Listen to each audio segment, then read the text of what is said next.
Continuamos en Enfoque Matinal y en este mediodía de la Constitución, que no es el día, pero sí es el día en que se conmemora por esos azares de los legisladores. Hablemos de derecho, hablemos de Constitución, hablemos de la justicia dominicana y su crisis. Bienvenido don Valentín Medrano. Mis respetos, señor. Muy buenos días, muy buenos días. Muchísimas gracias, me siento en casa, realmente estoy en casa. Y en el día de hoy, agradeciendo muchísimo al Señor por esta oportunidad que me brinda de estar con dos adalides, dos personas a las que yo admiro sobremanera, que he seguido sus carreras respectivas y que me he sentido enorgullecido por todos esos triunfos, esos logros alcanzados en el ejercicio profesional. Así que para mí y mi familia, debo incluirla, es un honor inconmensurable estar aquí. Decir, por ejemplo, que en el caso de don Pablo McKinney, don Pablo debería ser el senador por Baní. Él iba bien, yo estaba emocionado, sí. Hasta ahí iba muy bien, pero yo estaba emocionado. Nadie defiende tanto su lar nativo. Usted y Héctor Gómez, que vive hablando de Bánica, lo puso en el mapa porque nadie sabía dónde quedaba eso. Y Baní comienza con B y A. En el caso suyo, usted es un ponderador de las virtudes de su zona. Yo todos los días, hipotéticamente hablando, como mango banilejo, que usted lo está vendiendo. Los chinos van a comer. Estamos en eso. ¿Y qué decir de don Nelson? Gracias, Valentín. Don Nelson es el periodismo dominicano. Una persona con una carrera bien aquilatada. De verdad que me siento muy, muy, muy orgulloso de estar aquí. El país, CDN, mi familia, mi pueblo, por inducto mío agradecen esta oportunidad. Bueno, gracias por la palabra, Valentín. Nosotros simplemente, como periodistas, nos aferramos a algunos criterios básicos: contrastar, verificar y además que nunca falte la otra versión. Eso debe ser, que nunca falte la otra versión. Si a usted lo están atacando, busque la otra versión, ¿entiende? No solamente se case con una. Valentín, cuando yo salgo de aquí del canal, el trébol de la Luperón, rumbo al sur, y paso frente al Tribunal Constitucional. Y hay una valla grandísima que dice hacia una nueva generación constitucional. ¿Cómo tú interpretas eso?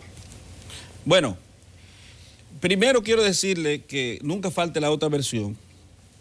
Ese es el principio nodal del derecho procesal penal. Es el principio de contradictoriedad, de llevar a efecto esa postura en contrario a lo que se alega, a lo que se indica, a lo que se sindica, de lo que se acusa.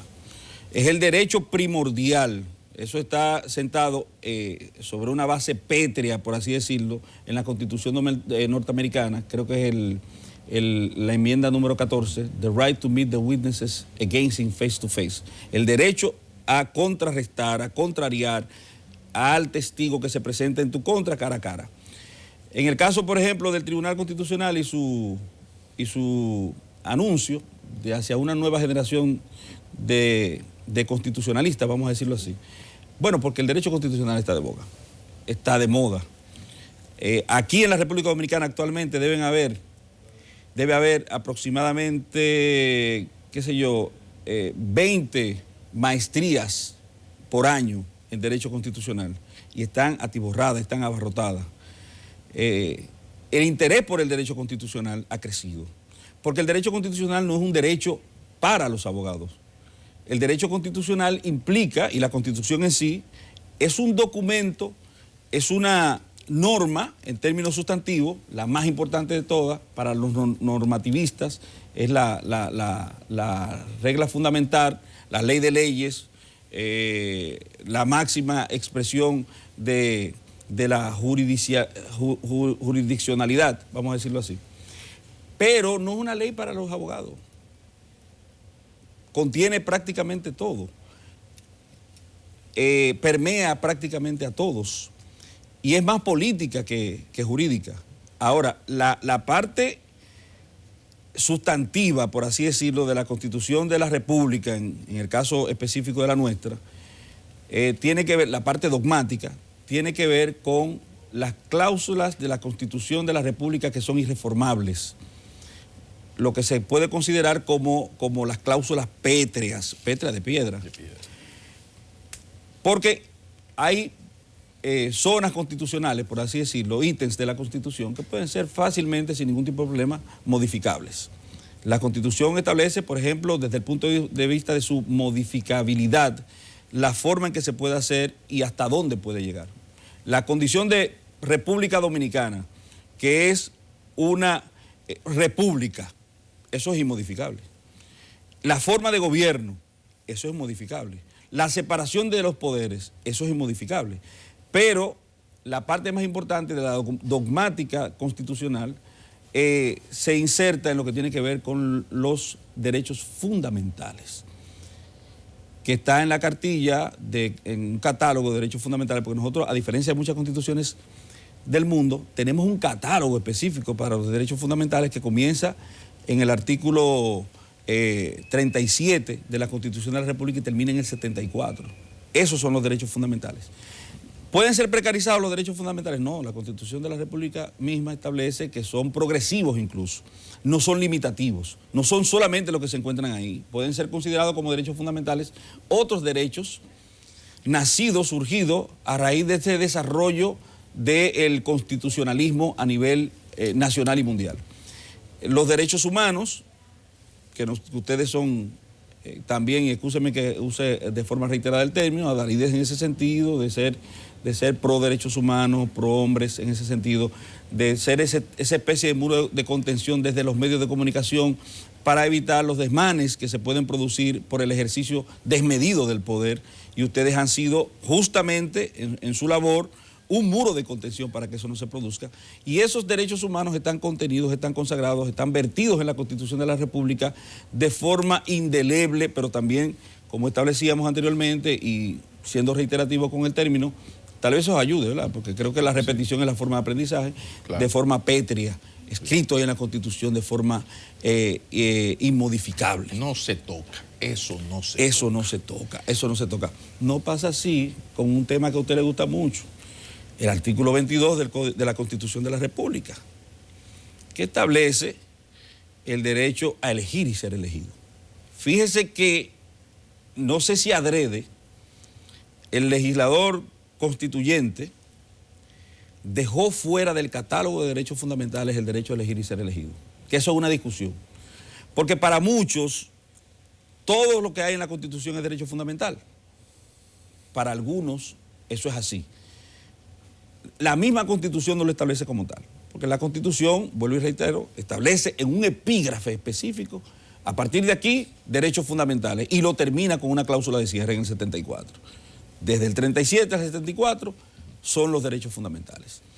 Pero el derecho a elegir y ser elegido es un derecho constitucional, mas no fundamental desde el punto de vista de la concepción, de la construcción que se hizo de la Constitución del año 2010. Claro, pero hay un elemento importante y tiene que ver con la cultura política dominicana y nuestra vocación para el caudillismo, y al lado del caudillismo la reelección. De 39 modificaciones constitucionales, la inmensa mayoría, y tenemos liderazgo continental de modificaciones.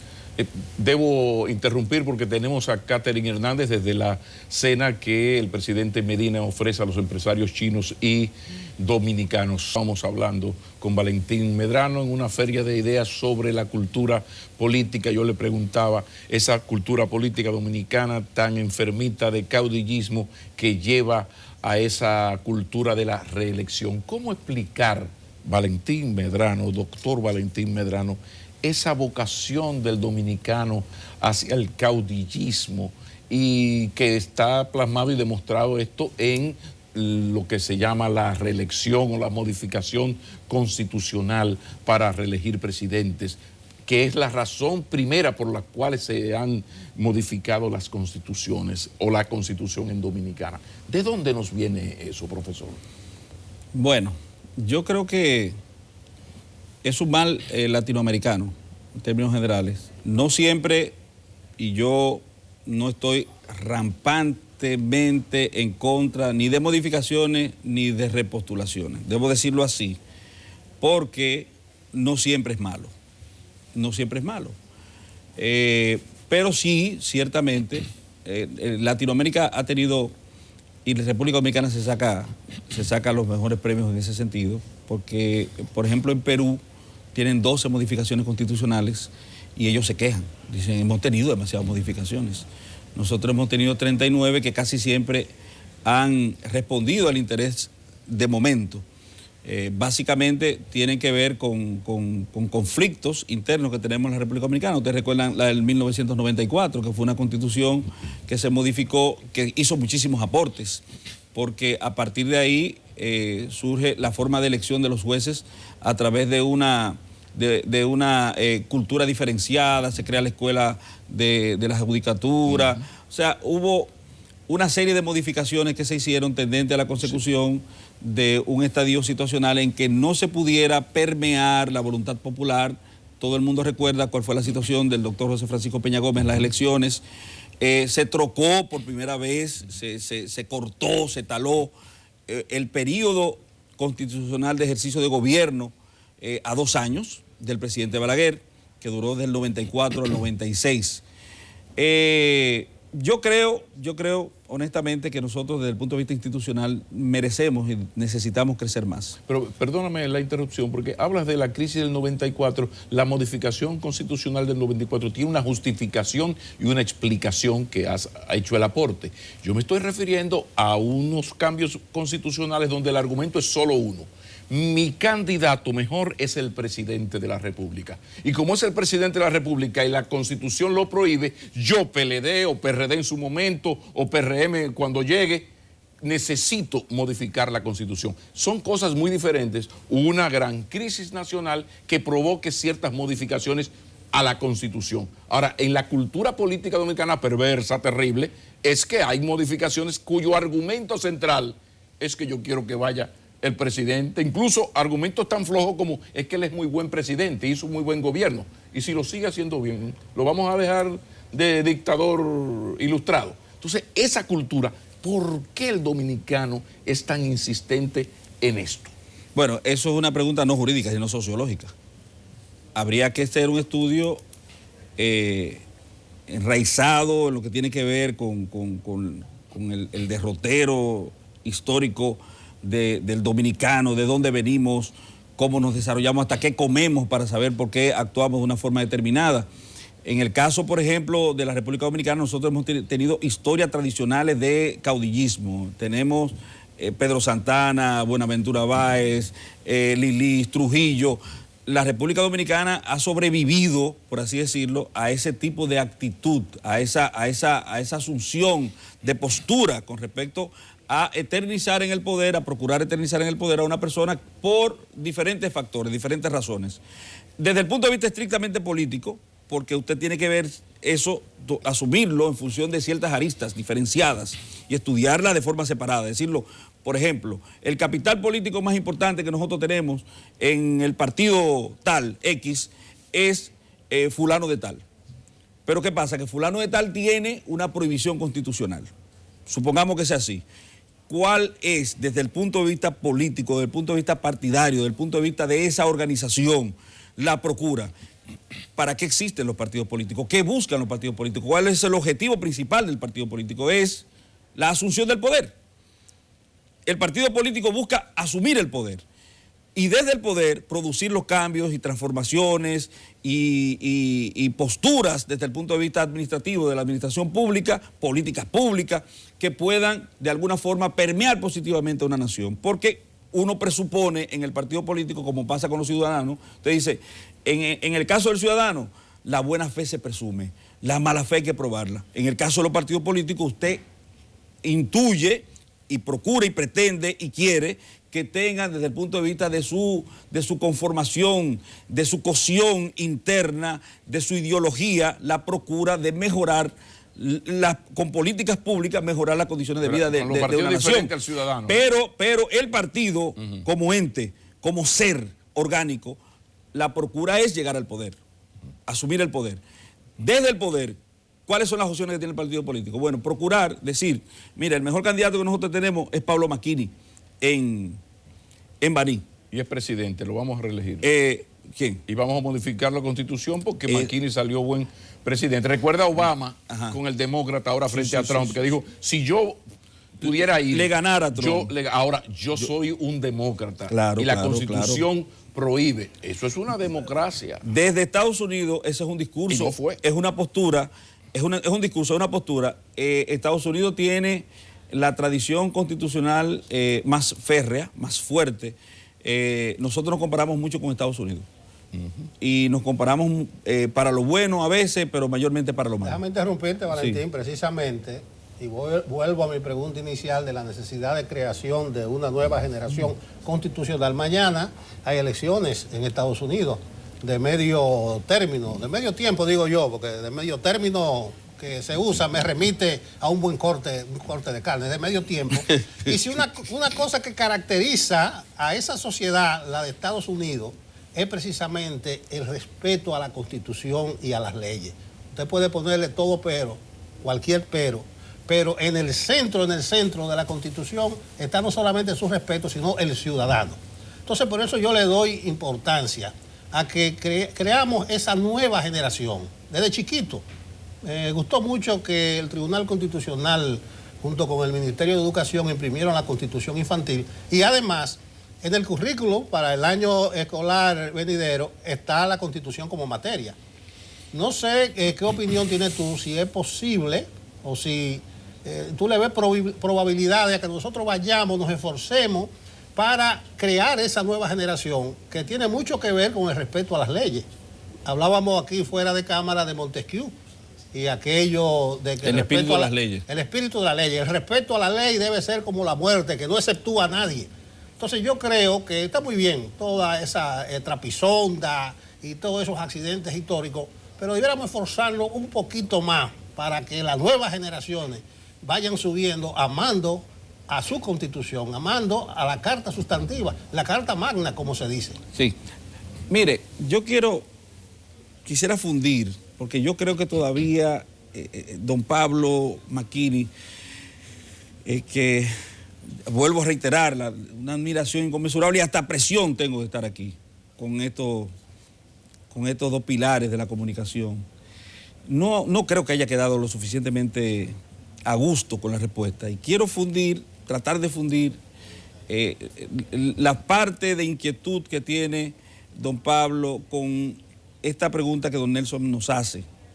Mire, hacia una nueva generación de constitucionalista o constitucional o de visión de los derechos desde la ciudadanía hacia el los cuerpos. concepto es constitucional, no constitucionalista. No es una nueva generación de expertos, sino una generación de gente que ame y respete la Constitución. Perfecto, de acuerdo, totalmente de acuerdo. Como pasaba con la moral y cívica que se daba en la escuela, ¿verdad? Pero no podemos dejar la importancia del ejemplo. No podemos enseñarle nada a los niños si los adultos maestros violan la Constitución y la cogen de relajo. Entonces esa clasecita en la escuelita y mucho papelito y mucho folletito y bonito de la Constitución, cuando los adultos en su práctica cotidiana, política cotidiana, y respetan y faltan el respeto a esa Constitución. Es bueno anotar eso. Los romanos, que son un precedente interesantísimo desde el punto de vista legal y constitucional, establecían al jefe de Estado como el pater fam, que es el padre de familia. El padre de familia tenía que conducirse de la forma específica en que podía y quería exigir a los gobernados el comportamiento. Es decir, como pasa con una vieja frase, la mujer del César, no solamente tiene que ser seria, sino que tiene que aparentarlo. Es la conducta exigida al gobernante para que los gobernados, como el ejemplo, por ese ejemplo, bueno, se rijan en sus conductas, en sus actividades propias. Ahora bien, eso de enseñar en las escuelas la Constitución de la República, básicamente lo que tiene que ver con la cartilla de derechos y los deberes que tiene el ciudadano, porque se matiza mucho sobre los derechos fundamentales, pero los ciudadanos tienen deberes, obligaciones con respecto a esta patria tierra, obligaciones con respecto a los conciudadanos, obligaciones con respecto a las leyes, a las normas que a partir de la Constitución se cuecen en el sistema de forjamiento, de creación de leyes que está a nivel del Senado y de otras instancias, porque no solamente las normas se crean en la Cámara de Diputados y la Cámara de Senadores, en el Congreso de la República Dominicana, sino que, por ejemplo, los actos administrativos pueden surgir de cualquier dependencia del Estado con esa potestad dada por una ley. Claro, en principio, la fuente fundamental es la Constitución y luego las leyes, las fuentes del derecho. Ahora bien, conocer sus derechos, saber cuáles son sus obligaciones, conocer la Constitución de la República, es un paso importantísimo, importantísimo para crear un ciudadano nuevo, un ciudadano exigente, un ciudadano consciente de cuáles son las prerrogativas que tiene. No obstante, don Nelson, no obstante, mi querido Pablo Macchini, debo decirle que la Constitución se divide de muchas formas, desde el punto de vista material, desde el punto de vista formal, desde el punto de vista de su modificabilidad. Y eso es un asunto que jurídicamente, atención, jurídicamente la misma Constitución dice de la forma en que se puede modificar. ¿Cuáles son los intereses que mueven a esa modificación? Eso es un asunto aparte.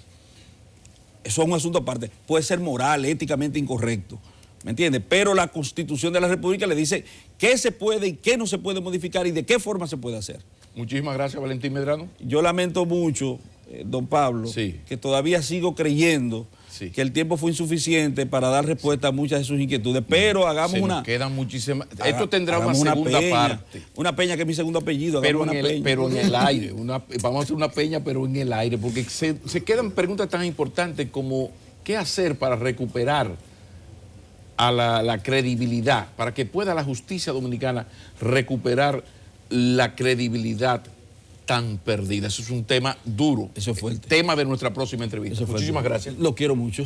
Valentín Medrano, jurista, donde haya un jurista, nos ha acompañado. Vamos arriba.